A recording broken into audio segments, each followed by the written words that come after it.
తెలంగాణ అన్నదాతకు తప్పని తిప్పలు.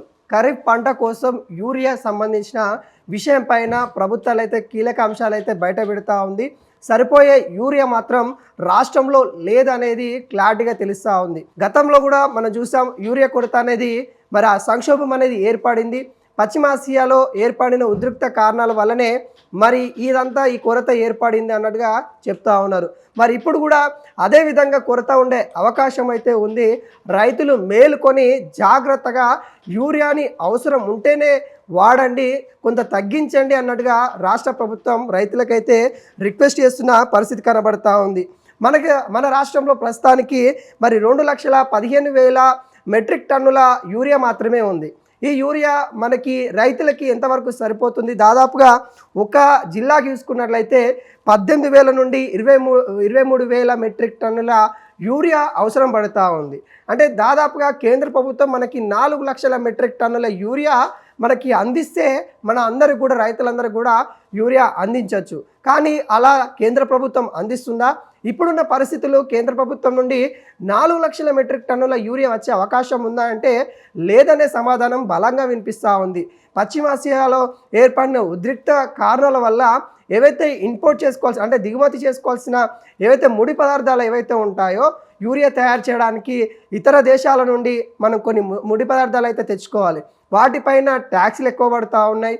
మరియు అదేవిధంగా ఇటు నౌక ధర రావాలి కాబట్టి అక్కడ ఇబ్బందులు ఏర్పడుతూ ఉన్నాయి. వీటన్నిటిపైన కూడా కేంద్ర ప్రభుత్వం ఎప్పటికప్పటికీ సమీక్ష చేసి రైతులకి యూరియా అందియాలని ప్రయత్నాలు చేస్తున్నప్పటికీ కూడా అందించని నేపథ్యం అయితే కనబడుతూ ఉంది. మరి ఈ పరిస్థితులలో కూడా రైతులు కూడా కొంత ఆలోచించి ఏదైతే యూరియా వాడే విషయంలో తగ్గించాలి అన్నట్టుగా ఇటు ప్రభుత్వాలు అయితే కోరుతూ ఉన్నాయి. అయితే ఈ 4 లక్షల మెట్రిక్ టన్నుల యూరియా ఏదైతే కేంద్ర ప్రభుత్వం నుండి రావాల్సిన ఈ యూరియా ఏదైతే ఉందో ప్రభుత్వం ఎంతో కొంత ఇచ్చినప్పటికీ కూడా కొరత అనేది ఏర్పడే అవకాశాలు ఉన్నాయి. ముమ్మాటికి మనం జాగ్రత్త వహించాల్సింది అన్నట్టుగా తెలుస్తూ ఉంది. రాష్ట్రంలో ఉన్న నిల్వలు మరో వారం 15 రోజులలో మొత్తం కూడా అయిపోయే అవకాశాలు అయితే ఉన్నాయి. ఇప్పటికే 1,20,000 మెట్రిక్ టన్నుల యూరియాని గత 10 రోజుల నుండి రైతులు కొంటా ఉన్నారంట. ఇంకా మనకి మిగిలి ఉంది సుమారుగా చూసుకున్నట్లయితే 1,24,000 మెట్రిక్ టన్నుల అలా చిల్లర మాత్రమే మన రాష్ట్రంలో నిల్వ ఉంది.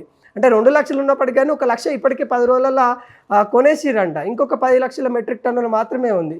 అది కూడా మరి 10-15 రోజులలో అయిపోయే అవకాశం ఉంది. కాబట్టి రైతులు జాగ్రత్తగా మరి ఒక అడుగు వేసుకోండి అన్నట్టుగా చెప్తా ఉన్నారు. అయితే గతంలో ఏదైతే క్యూ లైన్లో ఉండి రైతులు ఇబ్బంది పడ్డారు, ఎండకి ఇబ్బంది పడ్డారు అని దానిపైన కూడా ప్రభుత్వం యాప్ తీసుకొచ్చిన విషయం మనకు తెలిసిందే. యాప్ ద్వారా ఏవైతే క్యూ లైన్లో ఉండి ఆ క్యూ లైన్లకి కొంత చెక్ పెట్టిన నేపథ్యం కనబడతా ఉంది. కొంత రైతులు ఇబ్బంది పడకుండా ఇటు ప్రభుత్వం అయితే చర్యలు ఎప్పటికప్పటికీ తీసుకుంటూ ఉంది.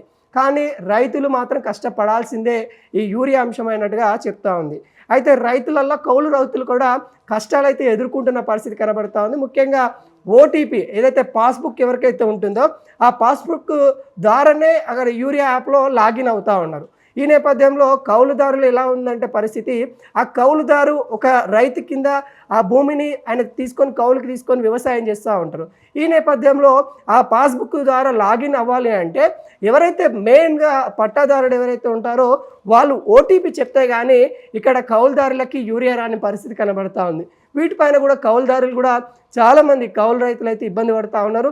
రాష్ట్ర ప్రభుత్వం యూరియా విషయంలో ఖచ్చితంగా కొంత ముందస్తు చర్యలు చేపట్టాల్సిన అవసరం ఉంది అని కూడా రైతులైతే వాపోతూ ఉన్నారు. అదేవిధంగా రైతులు కూడా మరి ఏదైతే యూరియా ఉపయోగించుకునే పద్ధతి ఏదైతే ఉందో గతంలో చాలా ఎక్కువ వేసేవాళ్ళు దాన్ని అంతా కూడా తగ్గించాలి. ఎందుకంటే భూమి సారవంతం కూడా తగ్గిపోతూ ఉంది. కాబట్టి ఈ విషయంలో రైతులు కూడా ఆలోచించాలి అంటూ ఇటు కేంద్ర ప్రభుత్వం ఇటు రాష్ట్ర ప్రభుత్వం రిక్వెస్ట్ అయితే చేస్తూ ఉంది. మీరు ఆలోచించి మరి పాత పద్ధతులు ఏదైతే ఆ పాత పద్ధతులు పేడతోని ఎరువును తయారు చేసి వాటిని చల్లి పంటలు పండించిన విధానం ఏదైతే ఉంటుందో ఆ విధానంతో మళ్ళీ పంటలు పండిస్తే బాగుంటుంది అన్నట్టుగా నిపుణులు అయితే చెప్తా ఉన్నారు. మరి ఒక్కసారి రైతన్న ఆలోచించాల్సిందిగా మేము కూడా కోరుకుంటా ఉన్నాం.